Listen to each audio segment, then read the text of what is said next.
கடந்த 28ஆம் தேதி தளபதியோட கல்வி விருது வழங்கும் விழா சென்னை திருவான்மியூர்ல நடந்து முடிஞ்சது. சோ இந்த நிகழ்ச்சிக்காக துபாயில இருந்து பவுன்சர்ஸ் இறக்கி இருந்தாங்க.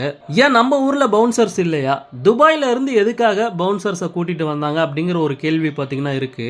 துபாயில இருந்து பவுன்சர்ஸ் வந்ததுக்கு 2 விதமான ரீசன் சொல்லப்படுது. என்ன அப்படிங்கறத பார்க்கலாம். கடந்த 28ஆம் தேதி சென்னை திருவான்மியூர்ல இருக்க ஸ்ரீ ராமச்சந்திரா கன்வென்ஷன் சென்டர்ல தளபதியோட கல்வி விருது வழங்கும் விழா மிக பிரம்மாண்டமா நடந்து முடிஞ்சது. அந்த நிகழ்ச்சி முடிஞ்சு கிட்டத்தட்ட 48 மணி நேரத்துக்கு மேல ஆச்சு. இருந்தாலுமே இன்னமும் சோசியல் மீடியால அந்த நிகழ்ச்சியோட வீடியோஸ் ட்ரெண்டிங்ல இருந்துகிட்டு இருக்கு. இந்த நிலைமையில தளபதியோட எவ்வளவு பெரிய ஃபங்க்ஷனா இருந்தாலுமே நம்ம தமிழ்நாட்டுல இருக்க பவுன்சர்ஸ் தான் பாதுகாப்புக்கு இறக்கி இருப்பாங்க. ஆனா இந்த டைம் யாருமே யோசிச்சு பார்க்க முடியாத அளவுக்கு துபாயில இருந்து பவுன்சர்ஸ் இறக்கி இருந்தாங்க.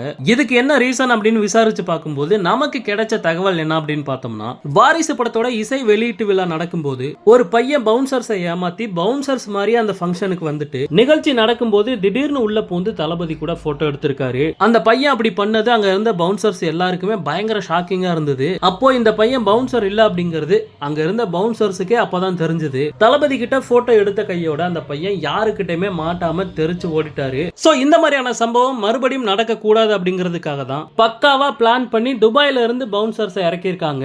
அந்த ஒரு பையன் செஞ்ச தப்பால இங்க இருக்க பவுன்சர்ஸ் மேல நம்பிக்கை போய் அவங்களுக்கு கிடைக்கக்கூடிய ஒரு பெரிய வேலையும் பாத்தீங்கன்னா இப்ப கையை விட்டு போயிருக்கு. இத பத்தி உங்களுடைய கருத்து என்ன அப்படிங்கறத மறக்காம கமெண்ட்ல ஷேர் பண்ணுங்க. தளபதியோட எல்லா அப்டேட்டுமே மிஸ் பண்ணாம பார்க்க நம்ம சேனலை சப்ஸ்கிரைப் பண்ணி சப்போர்ட் பண்ணுங்க.